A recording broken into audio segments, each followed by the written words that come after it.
ایک مرتبہ حضرت عیسیٰ علیہ السلام ایک قبرستان کے قریب سے گزر رہے تھے تو اس قبرستان میں ایک شخص ایک قبر کے پاس بیٹھ کر زار و قطار رو رہا تھا۔ یہ دیکھ کر آپ علیہ السلام نے پوچھا کہ تم کیوں رو رہے ہو؟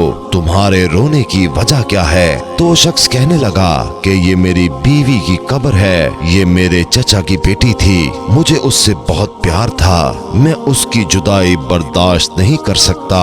تو حضرت عیسیٰ علیہ السلام نے فرمایا کیا تم چاہتے ہو کہ میں اس کو تمہارے لیے زندہ کر دوں؟ اس نے عرض کیا ہاں حضور، میں یہی چاہتا ہوں۔ چنانچہ حضرت عیسیٰ علیہ السلام نے اس قبر کے مردے کو آواز دی کہ اللہ تعالیٰ کے حکم سے اٹھ جاؤ۔ آپ کا یہ کہنا تھا کہ فوراً قبر پھٹ گئی اور وہاں سے ایک حبشی غلام باہر نکلا جس پر آگ کے شعلے بھڑک رہے تھے۔ اس نے حضرت عیسیٰ علیہ السلام کو دیکھا اور با آواز بلند کہا لا الہ الا عیسیٰ روح اللہ۔ اس کا یہ کہنا تھا کہ آگ فوراً بجھ گئی۔ تو اس شخص نے کہا کہ مجھ سے غلطی ہو گئی، یہ قبر میری بیوی کی نہیں ہے بلکہ دوسری ہے۔ یہ سن کر آپ علیہ السلام نے حبشی غلام کو حکم دیا کہ تم اپنی قبر میں واپس چلے جاؤ۔ چنانچہ وہ مردہ ہو کر اپنی قبر میں واپس چلا گیا۔ پھر آپ علیہ السلام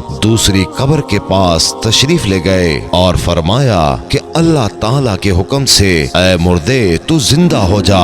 آپ کا یہ کہنا تھا کہ قبر پھر سے پھٹ گئی اور اس میں سے ایک حسین و جمیل عورت باہر نکل آئی۔ اس شخص نے دیکھتے ہی اس کا ہاتھ پکڑ لیا اور کہا یا عیسیٰ روح اللہ، یہی میری بیوی ہے۔ حضرت عیسیٰ علیہ السلام ان دونوں کو وہیں چھوڑ کر آگے تشریف لے گئے۔ وہ اپنی بیوی سے مل کر بہت خوش تھا۔ کچھ دیر کے بعد اس پر نیند کا غلبہ ہوا تو وہیں سو گیا۔ اس کی بیوی بھی اس کے پاس بیٹھی رہی۔ اتنے میں وہاں سے ایک شہزادے کا گزر ہوا۔ شہزادے نے اس عورت کو دیکھا تو اسے بہت پسند آ گئی۔ عورت کو بھی شہزادہ بہت پسند آ گیا اور وہ اپنے شوہر کو چھوڑ کر شہزادے کے ساتھ چلی گئی۔ جب اس شخص کی آنکھ کھلی تو اپنی بیوی کو اپنے پاس نہ دیکھ کر بہت پریشان ہو گیا۔ آخرکار اپنی بیوی ڈھونڈتے ڈھونڈتے شہزادے کے محل تک پہنچ گیا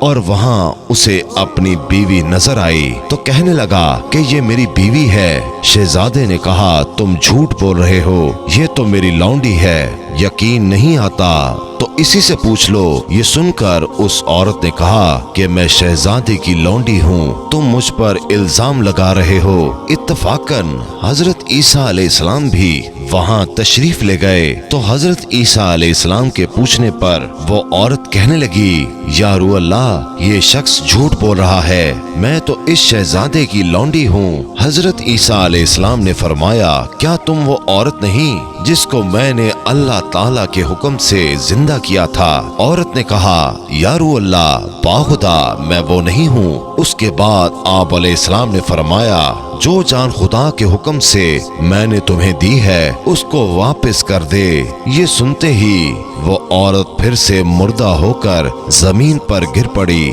پھر حضرت عیسیٰ علیہ السلام نے فرمایا جو شخص ایسے آدمی کو دیکھنا چاہے جو کافر ہو کر مرا تھا مگر زندہ ہو کر ایمان لایا تو وہ اس حبشی غلام کو دیکھ لے جو ایمان کی حالت میں مرا ہے، اور جو کوئی بھی ایسے شخص کو دیکھنا چاہے جو مومن ہو کر مرا تھا پھر اللہ نے اس کو زندہ کیا اور وہ کافر ہو کر حالت کفر میں مر گیا تو وہ اس عورت کو دیکھ لے۔ اس کے بعد اس اسرائیلی شخص نے قسم کھائی کہ میں اب کوئی نکاح نہیں کروں گا اور جنگل کی طرف نکل گیا جہاں اللہ تعالیٰ کی عبادت میں مشغول رہ کر اس کا انتقال ہو گیا۔